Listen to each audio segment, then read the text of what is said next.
Large-scale protests took place following the incumbent president's declaration of victory in the election of the 9th of August 2020.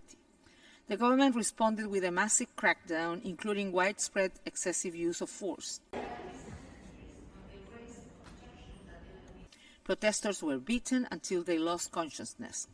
Crowd control agents such as stun grenades and rubber-coated steel bullets were fired directly at demonstrators, causing many severe injuries. Men in black uniforms without insignia, wearing balaclavas, also participated in violent attack against protesters.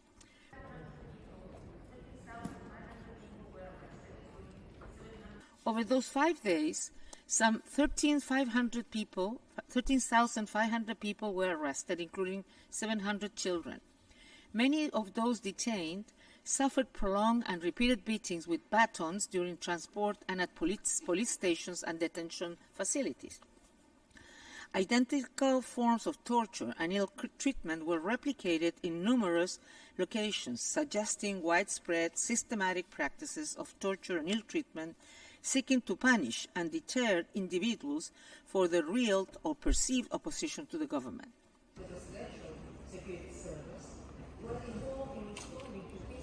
Our findings include the rape of detainees and other forms of sexual and gender-based violence against both men and women. Medical records reviewed by OHCHR indicate lesions and other injuries to male genitalia consistent with forceful twisting and rape. Psychological violence, including threats of rape, was also employed against detainees.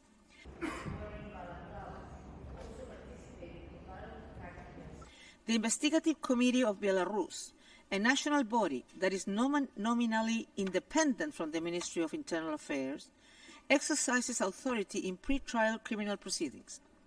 Our examination spoke to several people who submitted complaints of torture or ill treatment to this committee following their release. All were subsequently notified that their complaints had been dismissed, and several stated that they were later subjected to reprisals, including, in some cases, criminal and administrative charges. Many victims were discouraged from filing complaints or feared doing so. 1,085 people are currently in prison on politically motivated charges, including human rights defenders, journalists, opposition members, and ordinary citizens expressing dissent. Given the absence of effective investigation, there's no reasonable expectation for national systems to deliver justice.